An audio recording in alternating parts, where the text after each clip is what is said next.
ପ୍ରିୟାତ୍ମନ୍ ପ୍ରେମ ପ୍ରେମ ସତରେ କ'ଣ?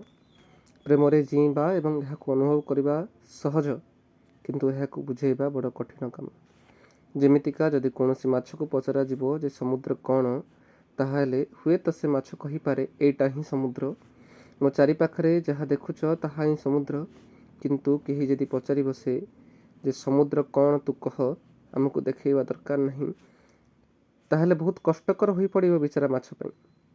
ଠିକ୍ ସେମିତି ମଣିଷ ଜୀବନରେ ଯାହା ବି ଶ୍ରେଷ୍ଠ, ସୁନ୍ଦର ଏବଂ ସତ୍ୟ, ତାହାକୁ ନେଇ ମଣିଷ ଜୀଇଁ ଯାଇପାରେ, ଜାଣିପାରେ, ଏପରିକି ସେହିପରି ମଧ୍ୟ ହୋଇଯାଇପାରେ, କିନ୍ତୁ ତାହାକୁ ବୁଝାଇ କହିବା ବଡ଼ କାଠିକର ପାଠ ଅବଶ୍ୟ।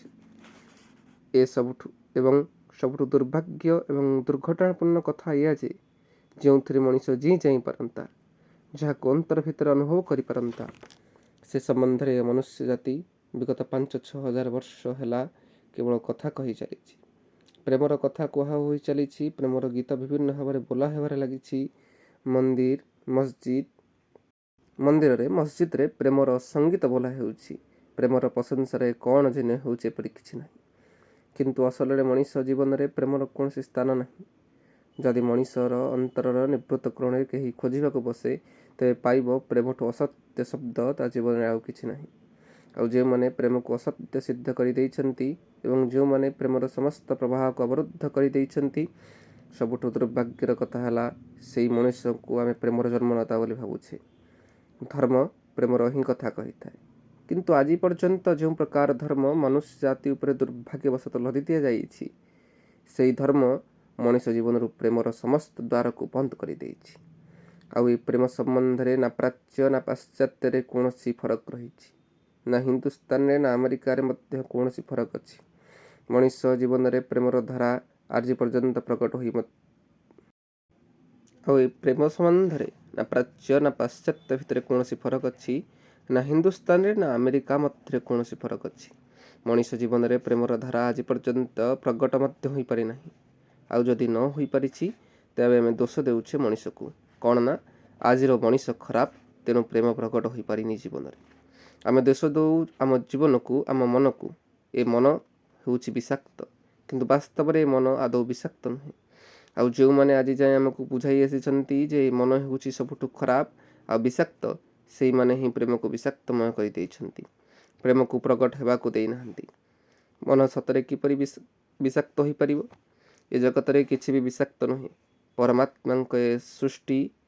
ପରମାତ୍ମାଙ୍କ ସମସ୍ତ ସୃଜନରେ କିଛି ବି ବିଷ ନାହିଁ, ସବୁ କିଛି ଅମୃତ। କିନ୍ତୁ ଏ ମଣିଷ ସମସ୍ତ ଅମୃତକୁ ବିଷ କରିଦେଇଛି ଏବଂ ଏହି ବିଷ କରିଦେବାରେ ଶିକ୍ଷକ, ସାଧୁ, ସନ୍ଥ ଏବଂ ତଥାକଥିତ ଧାର୍ମିକ ଲୋକଙ୍କ ସବୁଠୁ ବଡ଼ ହାତ ଅଛି। ମୋର ବକ୍ତବ୍ୟକୁ ଟିକେ ବୁଝି ନେବା ଦରକାର। ଆଉ ଏ ରୋଗକୁ ଯଦି ଆମେ ମୂଳରୁ ଠିକ୍ ଭାବେ ନ ବୁଝିପାରିବା, ତେବେ ଜୀବନରେ ଆଜି ନୁହେଁ କି ଭବିଷ୍ୟତରେ ମଧ୍ୟ ନୁହେଁ, କେବେ ବି ପ୍ରେମ ମଣିଷ ଜୀବନରେ ଦେଖା ଦେଇପାରିବ ନାହିଁ। କାରଣ ଯେଉଁ କାରଣରୁ ପ୍ରେମର ଉତ୍ପତ୍ତି ହୋଇପାରିଲା ନାହିଁ, ସେହି କାରଣକୁ ଆମେ ପ୍ରେମର ପ୍ରକଟର ଆଧାର ଭାବେ ଧରି ନେଇଛୁ। ଅବସ୍ଥା ଏପରି ହୋଇଛି ଯେ ଭୁଲ ସିଦ୍ଧାନ୍ତକୁ ଯଦି ହଜାର ହଜାର ବର୍ଷ ଧରି ଦୋହରାଇ ଦିଆଯାଇଛି, ତେବେ ଆମେ ଏହା ଭୁଲି ଯାଉ ଯେ ଅସଲରେ ସେ ସିଦ୍ଧାନ୍ତ ହିଁ ଭୁଲ ଥିଲା। କିନ୍ତୁ ବାହାରକୁ ଜଣାପଡ଼େ ଯେ ସିଦ୍ଧାନ୍ତ ନୁହେଁ, ମଣିଷ ହିଁ ଭୁଲ, କାହିଁକି ନା ସେ ଭୁଲ ସିଦ୍ଧାନ୍ତକୁ ବାସ୍ତବ ରୂପରେଖ ଦେବାରେ ମଣିଷ ବିଫଳ ହୋଇଛି। ମୁଁ ଶୁଣିଥିଲି ବହୁତ ଦିନ ତଳେ ଜଣେ ସମ୍ରାଟଙ୍କ ରାଜମହଲ ତଳେ ଜଣେ ହାତପଙ୍ଖା ବିକାଳି ଯାଉଥିଲା। ଗଲାବେଳେ ପଥଚାରୀମାନେ ଶୁଣିବା ଭଳି ବଡ଼ ବଡ଼ ପାଟି କରି ଡାକି କହୁଥାଏ ଯେ ଖୁବ୍ ଅଦ୍ଭୁତ ପଙ୍ଖା, ଖୁବ୍ ଆକର୍ଷଣୀୟ ପଙ୍ଖା, ବେତ ତିଆରି ହାତ ବିଞ୍ଚଣା ସେ ତିଆରି କରିଛି। ଆଉ ତା ବିଞ୍ଚଣା ଭଳି ବିଞ୍ଚଣା ଆଜି ପର୍ଯ୍ୟନ୍ତ ଏ ଦୁନିଆରେ କେହି ତିଆରି କରିନାହାନ୍ତି। ସେମିତି ବିଞ୍ଚଣା ଆଜି ଯାଏଁ କାହିଁ କେଉଁଠି ଦେଖିବାକୁ ବି ମିଳିନାହିଁ। ଠିକ୍ ସେତିକିବେଳେ ସମ୍ରାଟ ତାଙ୍କ ଉପର ମହଲାର ଝରକା ବାଟେ ମୁଣ୍ଡ ଗଳେଇ ଦେଖିଲେ ଏହି ଲୋକଟିକୁ। ସମ୍ରାଟଙ୍କ ଉଆସରେ ସବୁ ପ୍ରକାର ପଙ୍ଖା ଥିଲା, ଯାହା ଦୁନିଆର କୋଣ ଅନୁକୋଣରୁ ସଂଗ୍ରହ ହୋଇଥିଲା। ଅଥଚ ଉଆସ ତଳେ ଜଣେ ସାଧାରଣ ପଙ୍ଖା ବିକାଳିଟିଏ ହାତରେ ଅତି ମାମୁଲି ବେତ ବିଞ୍ଚଣା ଧରି ଛିଡ଼ା ହୋଇଥିଲା, ଯାହାର ଦାମ ଅତି ବେଶୀ ହେଲେ 2 ପଇସା ହେବ। ଅଥଚ ଜୋରରେ ଗଳା ଫଟେଇ ଡାକୁଥିଲା, ତା ବିଞ୍ଚଣା କୁଆଡ଼େ ଅଦ୍ୱିତୀୟ, ଅନନ୍ୟ। ସେ ପଙ୍ଖା ବିକାଳିକୁ ରାଜମହଲ ଉପରକୁ ଡକାଇ ଦିଆଗଲା। ରାଜା ପଚାରିଲେ, ତା ବିଞ୍ଚଣାର ବିଶେଷତ୍ୱ କ'ଣ? ଦାମ କେତେ? ବଡ଼ ବିନମ୍ରତା ସହିତ ପଙ୍ଖାଳି କହିଲା, ହୁଜୁର, ଦାମ ବେଶୀ କିଛି ନୁହେଁ। ମୋ ବିଞ୍ଚଣା ଦେଖିଲେ ମୂଲ୍ୟ ସେମିତି କିଛି ଅଧିକ ନୁହେଁ, ମାତ୍ର ଗୋଟାକୁ 100 ଟଙ୍କା। ଆଶ୍ଚର୍ଯ୍ୟରେ ସମ୍ରାଟ କହିଲେ, 100 ଟଙ୍କା? ଇଏ ତ ମାତ୍ର 2 ପଇସାର ବିଞ୍ଚଣା, ବଜାରରେ ସବୁଠାରେ ମିଳୁଛି। ଆଉ ତୁ କହୁଛୁ 100 ଟଙ୍କା? ଇଏ ଏମିତି କ'ଣ କି? ତୋ ବିଞ୍ଚଣାର ବିଶେଷତ୍ୱ କ'ଣ? ପଙ୍ଖା ବିକାଳି କହିଲା, ବିଶେଷତ୍ୱ? ମୋର ବିଞ୍ଚଣାଟି 100 ବର୍ଷ ପର୍ଯ୍ୟନ୍ତ କାର୍ଯ୍ୟକ୍ଷମ ରହିବ। 100 ବର୍ଷ ପର୍ଯ୍ୟନ୍ତ ମୋ ତରଫରୁ ଗ୍ୟାରେଣ୍ଟି। 100 ବର୍ଷ ଯାକେ ପଙ୍ଖା ଆଦୌ ଖରାପ ହୁଏ ନାହିଁ। ସମ୍ରାଟ କହିଲେ, ବିଞ୍ଚଣାକୁ ତ ଦେଖିଲେ ଲାଗୁଛି ଇଏ ଯେମିତି ଗୋଟେ ସପ୍ତାହ ଯିବା ବି ୟା ପାଇଁ ମୁସ୍କିଲ ହୋଇପଡ଼ିବ। କ'ଣ ଧୋକା ଦେବାକୁ ଚେଷ୍ଟା କରୁଛୁ? ଖୋଲାଖୋଲି ବେଇମାନି, ତା ପୁଣି ଖୋଦ୍ ସମ୍ରାଟଙ୍କ ସାମ୍ନାରେ। ସେ ମଣିଷଟି କହିଲା, ଆପଣ ମୋତେ ଭଲ ଭାବେ ଜାଣିଛନ୍ତି। ଆପଣଙ୍କ ଏହି ରାସ୍ତାରେ ମୋର ରୋଜ ପଙ୍ଖା ବିକୁଛି। ଦାମ ସତରେ 100 ଟଙ୍କା ଏବଂ 100 ବର୍ଷ ଚାଲିବାର ଗ୍ୟାରେଣ୍ଟି ମୁଁ ଦେଉଛି। ପ୍ରତିଦିନ ତ ମୁଁ ଏଇ ବାଟ ଦେଇ ଯାଉଛି। ତା ଛଡ଼ା ଆପଣ ତ ସମ୍ରାଟ। ଆପଣଙ୍କୁ ଠକି ଦେଇ ମୁଁ ଯିବି କୁଆଡ଼େ? ବାସ୍। ତାପରେ ସମ୍ରାଟ ସେ ବିଞ୍ଚଣାଟିକୁ 100 ଟଙ୍କା ଦେଇ କିଣିନେଲେ। ସେ ପଙ୍ଖା ବିକାଳି ପାଖରେ ଗୋଟେ ସର୍ତ୍ତ ରହିଲା ଯେ ସେ ପଙ୍ଖା ବିକାଳି କଥାରେ ସମ୍ରାଟଙ୍କର ତ ବିଶ୍ୱାସ ହେଉନଥିଲା। ତେବେ ଆଶ୍ଚର୍ଯ୍ୟ ଲାଗୁଥିଲା ଯେ କେଉଁ ବଳ ଉପରେ ଭରସା କରି ସେମିତି କହିପାରୁଥିଲା। 100 ଟଙ୍କା ଦେଇ ବିଞ୍ଚଣା କିଣା ହେଲା ଏବଂ ବିକାଳିକୁ ନିର୍ଦ୍ଦେଶ ଦିଆହେଲା ଯେ ଗୋଟିଏ ସପ୍ତାହ ପରେ ରାଜମହଲରେ ଉପସ୍ଥିତ ହେବ। ମାତ୍ର 2-4 ଦିନ ଅବ୍ୟବହାର ପରେ ବିଞ୍ଚଣାର ଦଣ୍ଡା ବାହାରି ପଡ଼ିଥିଲା। 7 ଦିନ ବେଳକୁ ତ ବିଞ୍ଚଣା ଅବସ୍ଥା ଆଉ କିଛି ନଥିଲା। ସମ୍ରାଟ ଭାବିଦେଲେ, ଠକିଦେଲା, ଲୋକଟା ଠକିଦେଲା, ସେ ଆଉ ଆସିବ ନାହିଁ। କିନ୍ତୁ ଠିକ୍ ସମୟରେ 7 ଦିନ ପରେ ପଙ୍ଖାବାଲା ଉଆସରେ ଆସି ହାଜିର ହୋଇଗଲା ଆଉ ପଚାରିଲା, ଜି ମହାରାଜ। ସମ୍ରାଟ କହିଲା, ମୋର କିଛି କହିବାର ନାହିଁ। ତୋ ସାମ୍ନାରେ ତ ପଙ୍ଖା ଭଙ୍ଗା ପଡ଼ିଛି, ଦେଖ। 7 ଦିନ ୟାର ଏଇ ଅବସ୍ଥା, ଆଉ ତୁ କହୁଥିଲୁ 100 ବର୍ଷ ଚାଲିବ? ତୁ ପାଗଳ ନା ଧୋକେବାଜ? କ'ଣ ତୁ? ସେ ମଣିଷଟି କହିଲା, ଜଣାପଡ଼ୁଛି ଆପଣଙ୍କୁ ବିଞ୍ଚଣାରେ ବିଞ୍ଚି ହେବା ଆଦୌ ଆସେ ନାହିଁ। ବିଞ୍ଚଣା ତ 100 ବର୍ଷ ପର୍ଯ୍ୟନ୍ତ ଯିବା କଥା, ନିଶ୍ଚିତ, ଗ୍ୟାରେଣ୍ଟେଡ଼। ଆପଣ କେମିତି ବିଞ୍ଚି ହେଉଥିଲେ ମୋତେ ଦୟାକରି କୁହନ୍ତୁ। ସମ୍ରାଟ କହିଲେ, ଦେଖ, ତାହେଲେ ତୋଠାରୁ ମୋତେ ପୁଣି ଶିଖିବାକୁ ପଡ଼ିବ ବିଞ୍ଚଣା ଧରି କେମିତି ବିଞ୍ଚାଯାଏ। ସେ ମଣିଷଟି କହିଲା, ଦୟାକରି ମୋତେ ଆପଣ କୁହନ୍ତୁ, ଏଇ ମାତ୍ର 7 ଦିନରେ ଆପଣ ଏଇ ବିଞ୍ଚଣା ଅବସ୍ଥା ଏମିତି କିପରି କଲେ? କେମିତି ଆପଣ ପଙ୍ଖା ବୁଲାଉଥିଲେ? ସମ୍ରାଟ ହାତରେ ପଙ୍ଖା ଧରି ବୁଲାଇ ଦେଖାଇଦେଲେ। ପଙ୍ଖା ବିକାଳି କହିଲା, ଜାଣିଗଲି, ଆପଣଙ୍କର ଭୁଲ କେଉଁଠି ରହିଲା। ଏମିତି ବିଞ୍ଚଣା ବୁଲାଯାଏ ନାହିଁ। ସମ୍ରାଟ ପଚାରିଲେ, ତାହେଲେ ଆଉ କେମିତିକା ବୁଲାଯାଏ? ସେ ମଣିଷଟି କହିଲା, ବିଞ୍ଚଣା ହାତରେ ଧରନ୍ତୁ ଆଉ ତା ସାମ୍ନାରେ ଆପଣଙ୍କ ମୁଣ୍ଡକୁ ଜୋରେ ଜୋରେ ହଲାନ୍ତୁ। ଏମିତି ହେଲେ ବିଞ୍ଚଣା 100 ବର୍ଷ ଯିବ। ଆପଣ ହୁଏତ ଦିନେ ସଂସାରରେ ନଥିବେ, କିନ୍ତୁ ଏ ପଙ୍ଖା ଥିବ। ବିଞ୍ଚଣା ଭୁଲ ନୁହେଁ, ଆପଣଙ୍କ ବ୍ୟବହାର ଢଙ୍ଗ ଭୁଲ। ବିଞ୍ଚଣା ଭୁଲ ନୁହେଁ, ଆପଣଙ୍କ ବ୍ୟବହାରର ଢଙ୍ଗ ଭୁଲ। ବାସ୍। ଅବିକଳ ଏମିତି ମାନବ ଜାତିକୁ, ଏ ମଣିଷକୁ ଦୋଷାରୋପ କରାଯାଉଛି। ଏ ମଣିଷ ଜାତି ହେଉଛି 5-6 ହଜାର 10 ହଜାର ବର୍ଷ ତଳ ସଂସ୍କୃତିର ଫଳ ଏବଂ ବାରମ୍ବାର ଏହା ହିଁ କୁହାହେବାରେ ଲାଗିଛି ଯେ ମଣିଷ ଭୁଲ। ସଂସ୍କୃତିର କିଛି ଦୋଷ ନାହିଁ। ନୀତି ପ୍ରତିଦିନ ଏ ମଣିଷ ରୁଗ୍ଣ ହେବାରେ ଲାଗିଛି। ଏ ଜାତି ପଚି ସଢ଼ି ଯିବାରେ ଲାଗିଛି। କିନ୍ତୁ ଏଣେ ସଂସ୍କୃତିର ଜୟଗାନ ହେବାରେ ଲାଗିଛି। ମହାନ ସଂସ୍କୃତି, ମହାନ ଧର୍ମ, ସବୁକିଛି ମହାନ ଏବଂ ଏହାର ଶେଷ ପରିଣତି ହେଉଛି ମଣିଷ। କିନ୍ତୁ ସେହି ସବୁ ତଥାକଥିତ ଧାର୍ମିକ ଲୋକ କହୁଛନ୍ତି ସବୁକିଛି ଦୋଷ ମଣିଷର। ମଣିଷକୁ ନିଜକୁ ବଦଳାଇବାକୁ ପଡ଼ିବ। ଅଥଚ କେହି ଜଣେ ଛିଡ଼ା ହୋଇ ସାହସର ସହ ପଚାରି ପାରୁନାହିଁ, ଏମିତି ବି ହୋଇପାରେ ଯେଉଁ ଧର୍ମ ଓ ସଂସ୍କୃତି ଆଜିକୁ 10,000 ବର୍ଷ ହେବ ମଣିଷକୁ ପ୍ରେମରେ ପୂର୍ଣ୍ଣ କରିପାରୁନାହିଁ, ସେ ଧର୍ମ ଏବଂ ସଂସ୍କୃତି ହିଁ ଭୁଲ, ମଣିଷର ଭୁଲ ନୁହେଁ। ଆଉ ଯଦି 10,000 ବର୍ଷ ଧରି ମଣିଷ ଜୀବନରେ ପ୍ରେମରେ ପୂର୍ଣ୍ଣ ହୋଇପାରିଲା ନାହିଁ, ତେବେ ଆଗକୁ କ'ଣ କୌଣସି ସମ୍ଭାବନା ଅଛି ଯେ ଧର୍ମ ଏବଂ ସଂସ୍କୃତିକୁ ଆଧାର କରି ମଣିଷ କେବେ ପ୍ରେମର ରସାପ୍ଲାବିତ କରିପାରିବ? 10,000 ବର୍ଷରେ ଯାହା ହୋଇପାରିଲା ନାହିଁ, ତା ଆଗାମୀ 10,000 ବର୍ଷରେ ମଧ୍ୟ ହେବାର ଆଦୌ ସମ୍ଭାବନା ନାହିଁ। କାରଣ ମଣିଷ ସେୟା ଅଛି, ଆଗାମୀକାଲି ମଧ୍ୟ ସେୟା ରହିବ। ଯଦିଓ ଆଚାର, ବିଚାର, ବ୍ୟବହାର, ଯନ୍ତ୍ର, କୌଶଳ ଆଦି ସମୟ ଅନୁସାରେ ବଦଳିବାରେ ଲାଗିଛି, କିନ୍ତୁ ମଣିଷ ଯାହାକୁ ସେୟା। କିନ୍ତୁ ଆମେମାନେ ଏବଂ ଆମର ସାଧୁସନ୍ଥମାନେ, ଧାର୍ମିକ ପୁରୁଷମାନେ ଯେଉଁ ମହାନ ଧର୍ମ ସଂସ୍କୃତିର ଜୟଗାନ ଆଜି ଯାଏଁ ଗଳା ଫଟେଇ କରିବାରେ ଲାଗିଛି, କେହି ଚିନ୍ତା କରିବାକୁ, ପର୍ଯ୍ୟାଲୋଚନା କରିବାକୁ, ସମାଲୋଚନା କରିବାକୁ ପ୍ରସ୍ତୁତ ନୁହେଁ ଯେ କାହିଁ କେଉଁଠାରେ ଆମେ ଚିନ୍ତନର ଦିଗ ଭୁଲ ତ ନୁହେଁ। ମୁଁ କହିବାକୁ ଚାହୁଁଛି ଯେ ଆଚାର୍ଯ୍ୟ ରଜନୀଶ କହୁଛନ୍ତି। ମୁଁ କହିବାକୁ ଚାହୁଁଛି ଯେ ଏହାର ମୂଳ ଆଧାର ହିଁ ଭୁଲ ଏବଂ ଏହାର ଭୁଲ ପ୍ରମାଣ ହେଲା ଏ ମଣିଷ। ତା ନହେଲେ ଆମ ପାଖରେ ଆଉ ବା କ'ଣ ପ୍ରମାଣ ଅଛି? ଗୋଟିଏ ମଞ୍ଜି ଆମେ ବୁଣିଲେ ଏବଂ ଶେଷରେ ତାହା ଭିତରୁ ଯେଉଁ ଫଳଟି ବାହାରିଲା ତାହା ଯଦି ବିଷାକ୍ତ ଏବଂ ପିତା ହେଲା, ତେବେ ଏଥିରୁ କ'ଣ ପ୍ରମାଣିତ ହେଲା? ଏଥିରୁ ଏହା ହିଁ ପ୍ରମାଣିତ ହେଉଛି ଯେ ଯେଉଁ ମଞ୍ଜିଟି ବୁଣା ହୋଇଥିଲା ତାହା ନିଶ୍ଚିତ ବିଷାକ୍ତ ହୋଇଥିବ। ଅବଶ୍ୟ ମଞ୍ଜିରୁ ଅନୁମାନ କରିବା କଷ୍ଟକର ଯେ ଯେଉଁ ମଞ୍ଜି ଭୂମିରେ ପୋତା ହେଲା ସେଥିରୁ ବାହାରିବା ଫଳ ପିତା ହେବ ନା ମିଠା ହେବ। ମଞ୍ଜିକୁ ଯେତେ ଫାଳ କର, ଯେପରି ଇଚ୍ଛା ସେପରି ନିରୀକ୍ଷଣ କଲେ ମଧ୍ୟ ଏହା ଜାଣିବା ଆଦୌ ସମ୍ଭବ ନୁହେଁ ଯେ ଏଥିରୁ ଯେଉଁ ଫଳ ବାହାରିବ ସେ ପିତା ହେବ ନା ମିଠା ହେବ। ମଞ୍ଜିଟିଏ ମାଟିରେ ବୁଣ, ସେଥିରୁ ଗଜା ବାହାରିବ, ବୃକ୍ଷ ବାହାରିବ, ବଡ଼ ହେବ। ହୁଏତ ଅନେକ ବର୍ଷର ଅପେକ୍ଷା ପରେ ବୃକ୍ଷ ବିରାଟ ଆକାର ଧାରଣ କରିବ, ଆକାଶକୁ ଛୁଇଁବ, ତାପରେ ସେଥିରୁ ଫଳ ବାହାରିବ ଏବଂ ତାପରେ ଯାଇ ଜଣାପଡ଼ିବ ଯେଉଁ ମଞ୍ଜି ଅନେକ ବର୍ଷ ତଳେ ବୁଣା ହୋଇଥିଲା ତାହା ପିତା ଥିଲା ନା ନାହିଁ। ଆଜକୁ 10,000 ବର୍ଷ ଧରି ଧର୍ମ ଏବଂ ସଂସ୍କୃତିର ଯେଉଁ ବୀଜରୋପଣ କରାଯାଇଛି, ଯତ୍ନ ନିଆଯାଇଛି, ତାହାରି ଫଳ ହେଉଛି ଆଜିର ମଣିଷ। ଆଉ ଏ ଫଳ ଅତ୍ୟନ୍ତ ପିତା ଏବଂ ଘୃଣାରେ ପରିପୂର୍ଣ୍ଣ। ଅଥଚ ସେହି ମଞ୍ଜିର ଆମେ ଗୁଣଗାନ କରିବାରେ ଲାଗିଯାଇଛେ ଏବଂ ଭାବୁଛେ ଯେ ସେଥିରୁ ପ୍ରେମ ହିଁ ବାହାରିବ। ମୁଁ ତୁମକୁ କହିବାକୁ ଚାହେଁ, ଏପରି ଆଦୌ ହେବାର ନାହିଁ। ତାର ଏକମାତ୍ର କାରଣ ହେଲା ପ୍ରେମର ଉତ୍ପତ୍ତି ହେବାର ସମସ୍ତ ସମ୍ଭାବନାକୁ ଏ ଧର୍ମ ହିଁ ହତ୍ୟା କରି ବସିଛି, ବିଷାକ୍ତ କରି ବସିଛି। ମଣିଷଠାରୁ ଅଧିକ ପ୍ରେମ ପଶୁ, ପକ୍ଷୀ, ଏପରିକି ବୃକ୍ଷଲତାଙ୍କ ମଧ୍ୟରେ ଦେଖିବାକୁ ମିଳେ, ଯାହାଙ୍କ ପାଖରେ ନଥାଏ କୌଣସି ଧର୍ମ ନା ସଂସ୍କୃତି। ଏପରିକି ଆମର ତଥାକଥିତ ଆଧୁନିକ ସଭ୍ୟ ସଂସ୍କୃତ ସମ୍ପନ୍ନ ମଣିଷଙ୍କ ଠାରୁ ଜଙ୍ଗଲରେ ବାସ କରୁଥିବା ଅସଭ୍ୟ ଅଯାଚିକା ଅଧିବାସୀମାନେ ଅଧିକ ପ୍ରେମର ଦେଖିବାକୁ ମିଳେ। ଯଦିଓ ସେମାନଙ୍କ ପାଖରେ ନା କୌଣସି ବିକଶିତ ଧର୍ମ, ନା କୌଣସି ସଭ୍ୟତା, ନା କୌଣସି ସଂସ୍କୃତିର ଲେଶ ମାତ୍ର ଚିହ୍ନ ଥାଏ। ମଣିଷ ଦିନକୁ ଦିନ ଯେତେ ନିଜକୁ ସଭ୍ୟ ଓ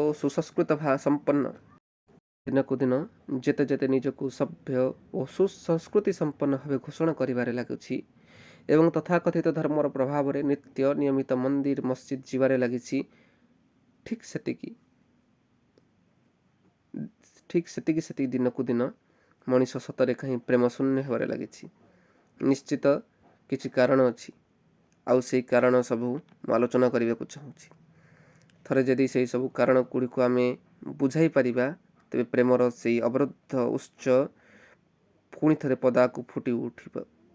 ପଦାକୁ ଫୁଟି ଉଠି ଆସିଯାଇପାରିବ। ପ୍ରେମର ଗଙ୍ଗା ପ୍ରବାହିତ ହୋଇଯାଇପାରିବ।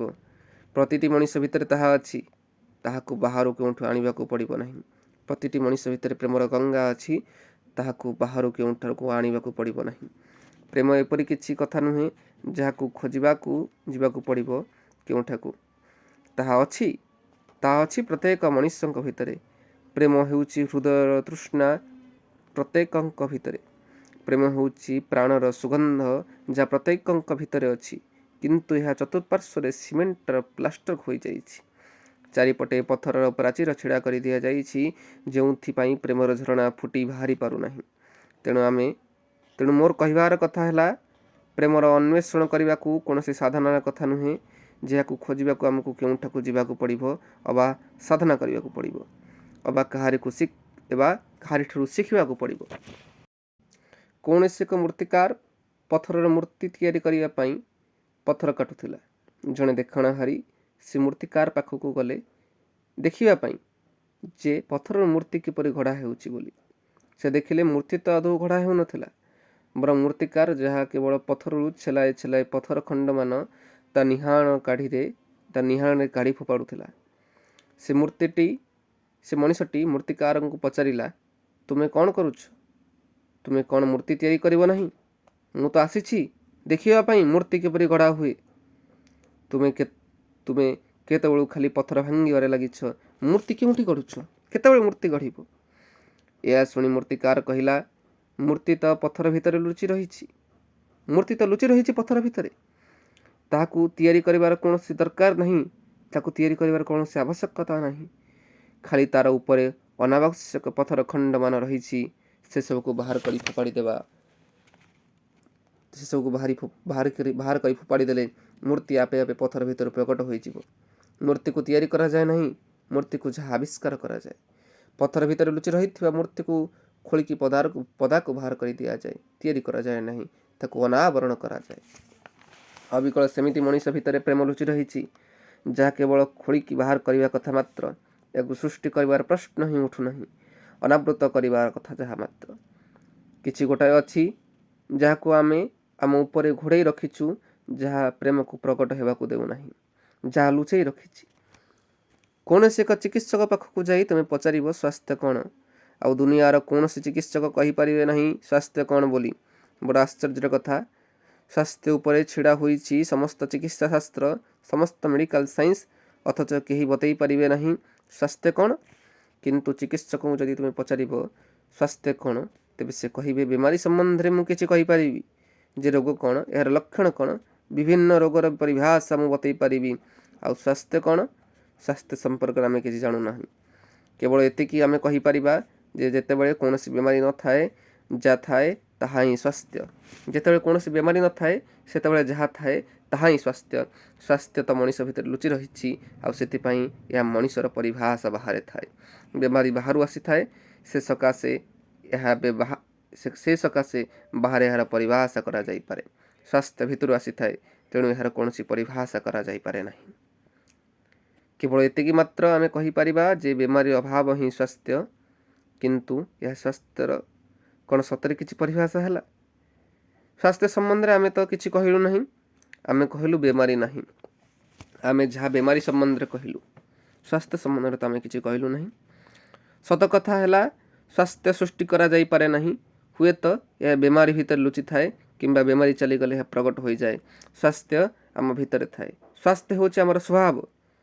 ଠିକ୍ ସେପରି ପ୍ରେମ ଆମ ଭିତରେ ଅଛି। ପ୍ରେମ ହେଉଛି ଆମର ସ୍ୱଭାବ। ସେଥିପାଇଁ ମଣିଷକୁ କେବେ ବୁଝେଇବା ଭୁଲ ଯେ ତୁମେ ପ୍ରେମକୁ ଜନ୍ମ କର, ପ୍ରେମକୁ ଜନ୍ମ ଦିଅ।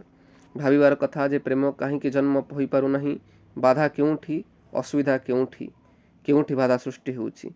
ଯଦି କେଉଁଠି କିଛି ବାଧା ନାହିଁ, ତେବେ ପ୍ରେମ ପ୍ରକଟ ହେବା ତ ନିଶ୍ଚିତ।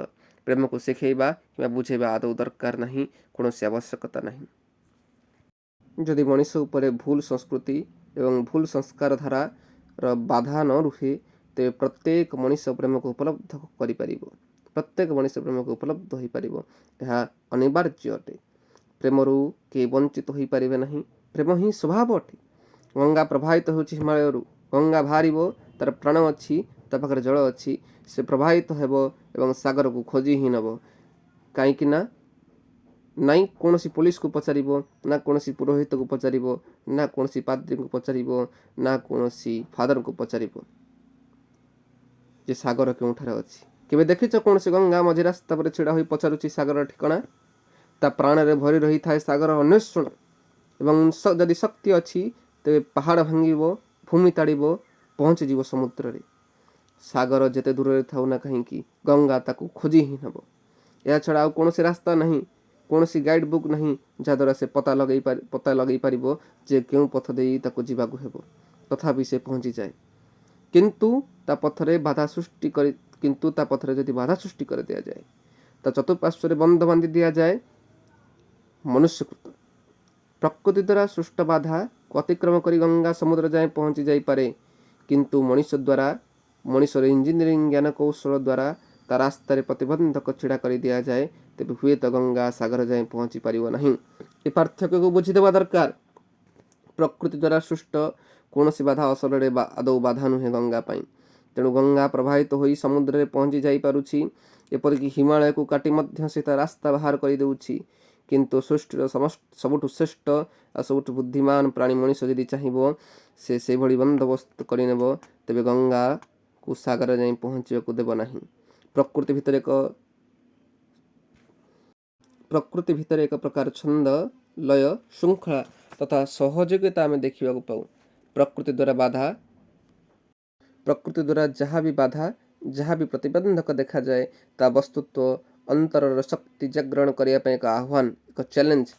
ଆଉ ଯାହା ବି ବିରୋଧ ଦେଖାଯାଏ, ତାହା ପ୍ରକୃତରେ ଅନ୍ତଃକରଣର ସୁଷୁପ୍ତ ଅବସ୍ଥାରେ ପଡ଼ି ରହିଥିବା ସେ ଶକ୍ତିକୁ ପ୍ରକଟ ହେବା ପାଇଁ ଏକ ପ୍ରକାର ଆମନ୍ତ୍ରଣ। ତା ନହେଲେ ସେଥିରେ କୌଣସି ଅସଲରେ ବାଧା ନଥାଏ। ଆମେ ଯେବେ କୌଣସି ଏକ ମଞ୍ଜିକୁ ମାଟି ତଳେ ପୋତି ଦେଉ, ଆମେ ଦେଖିଥାଉ ଯେ ମଞ୍ଜି ଉପରେ ଯେଉଁ ମାଟି ଅଛି ତାହା ମଞ୍ଜିକୁ ଭୂମି ତଳେ ଦବାଇ ରଖୁଛି, ବାଧା ସୃଷ୍ଟି କରୁଛି ତା'ର ବଢ଼ିବା ପାଇଁ। ଅବଶ୍ୟ ଉପରକୁ ସେପରି ଜଣାପଡ଼ୁଥାଏ, କିନ୍ତୁ ବାସ୍ତବରେ ମାଟିର ପରସ୍ତ ଆଦୌ ବାଧା ନୁହେଁ। ବରଂ ଅପରପକ୍ଷେ ଯଦି ସେ ମାଟି ପରସ୍ତ ନ ରୁହେ, ତେବେ ମଞ୍ଜି ଅଙ୍କୁରୋଦ୍ଗମ ହୋଇପାରିବ ନାହିଁ। ହଁ, ଯଦି ଏପରି ଜଣାପଡ଼େ ଯେ ମଞ୍ଜିଟିକୁ ମାଟି ତା ତଳେ ଦବାଇ ରଖୁଛି ବୋଲି, ତେବେ ଏପରି ହୁଏ କାହିଁକି? ମାଟି ମଞ୍ଜିକୁ ଭୂମି ତଳେ ଦବାଇ ରଖିବା ଦ୍ୱାରା ମଞ୍ଜି ତା ଭିତରେ ଭିଜେ, ଫାଟେ ଏବଂ ଶେଷରେ ତା ଭିତରେ ଅଙ୍କୁରୋଦ୍ଗମ ବାହାରେ। ଉପରୁ ଖାଲି ଆଖିରେ ଯାହା ବାଧା ବୋଲି ଜଣାପଡ଼ୁଥାଏ, ବାସ୍ତବରେ ମାଟି ମଞ୍ଜିର ମିତ୍ର ହୋଇ ମଞ୍ଜିକୁ ଅଙ୍କୁରୋଦ୍ଗମ କରିବାରେ ସାହାଯ୍ୟ କରୁଛି, ମଞ୍ଜିର ପ୍ରକଟ ହେବାର ସହଯୋଗ କରୁଛି। ବାସ୍ତବରେ ପ୍ରକୃତି ହେଉଛି ଏକ ସଙ୍ଗୀତପୂର୍ଣ୍ଣ ଲୟବଦ୍ଧତା।